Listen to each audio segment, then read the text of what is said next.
Hi guys! I hope that you're doing well, staying safe, and staying inside.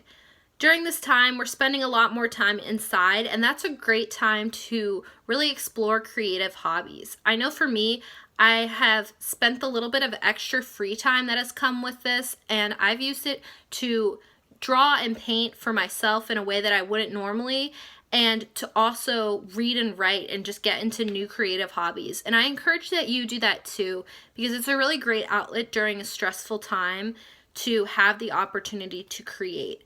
And so if you're creating anything that isn't what we're doing for the assignment, I'd love if you send it to me and I can give you my feedback on it. So if you're interested, you can always email me anything you're working on, and I would love to see it. So I wanted to talk to you about this week's assignment, which is going to be focused on Tiki. So Tiki is a tradition in Polynesian culture, and here's where it came from. So in Polynesian culture, there is a legend that the first man to ever live on Earth was named Tiki. Now that man Tiki eventually turned into many, many legends. There are hundreds and hundreds of legends of different Tikis. And Tikis are these forms that are kind of like people, and they have magical powers, supernatural powers. And the form that they are given in Polynesian culture is a Tiki statue, which I have provided pictures of, and I'm sure you've likely seen before. So those statues, each one of them has a different origin story, and each one of them has a different supernatural power. So in Polynesian culture, they believe that these statues are there to protect them and to scare away evil spirits, which is why they have a lot of weird looks on their faces. If you look at Tikis, they a lot of times have their teeth bared, they have their tongue sticking out, and they have their lips in weird positions. So that is because they want to feel protected by the Tikis, and the Tikis protect them with their magical powers. So for our drawings that we're making, I want you to make up a story about your Tiki. So the story needs to be at least 5 sentences long, and I want you to think of a power for your Tiki. So I have an example story. I have my example story right here. My Tiki has the power to help people find lost items. I need a lot of help with that. There once was a boy named Robert who lost his house key and couldn't get inside his house to go to sleep. Robert stood crying on his porch and wailing at the sky. Then the Tiki appeared and reached down to help Robert. The Tiki helped Robert find his key, and Robert was able to get inside.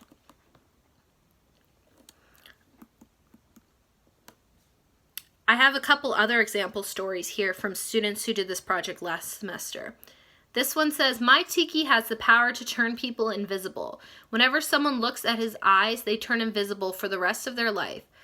One time, a girl looked at him and she was never seen again.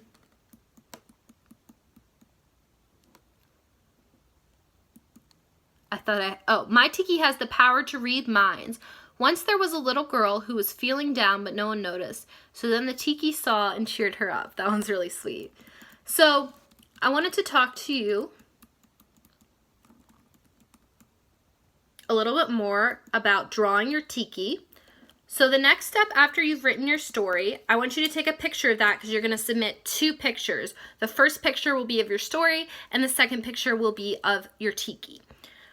So next you're going to draw your Tiki, and I included a lot of pictures of different Tiki faces, and as I was saying, you want to have the Tiki that you're drawing match the traditional Tikis that were used in Polynesian culture. Now, I tried to stick to pictures that are from Polynesian villages and look at the original statues rather than the versions that are seen on cups a lot of times at restaurants, because that's more the American interpretation of the Tikis. But what I wanted to look at was the original statues. So look at the pictures that I provided and come up with a design for your Tiki face. And remember that it should be kind of a face that to us looks a little bit silly, but to the people in that culture would look scary. And I have pictures of what that looks like. Next, you're going to make a background. So the background is the thing that's behind your main object. Your main object is your Tiki. The background is the pattern behind the Tiki. So if you're looking at me right now, I'm the foreground And all those pictures on the wall and my wall are the background. So next we're talking about the background behind the tiki. In your background, you're going to want to put Polynesian symbols. And I included a lot of examples in the slideshow about what a Polynesian symbol would look like. It's a very distinctive style of geometric shapes, and there are some meanings behind some of them that I did include as well. It's a very unique style that is not seen anywhere else. And I included my example, which I don't have with me because it's at school, so I can't hold it up for you, but I have a picture of my example showing you exactly what I'm looking for and how I incorporated symbols. So I want you to look at my examples and the examples of other students from your class, which I provided a lot. You can see I have a lot here. And I want you to come up with your own unique interpretation.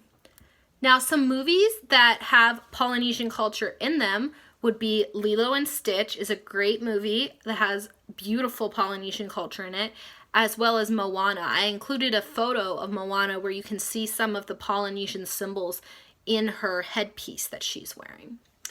I look forward to connecting with you this week and seeing what you come up with. Of course, if you do not have colors, you can do this assignment in pencil. Make sure that you are including every shade on the shading bar, all the way from light to dark, and you are filling it in with those shades. If you're using colors, try to use bright colors that match with the Polynesian Polynesian colors, which tend to be a lot of reds, orange, browns, and blues. That's what I included in my picture, but you can use whatever colors you want. That's just a suggestion. You guys are going to do great, and I look forward to talking with you soon. Bye!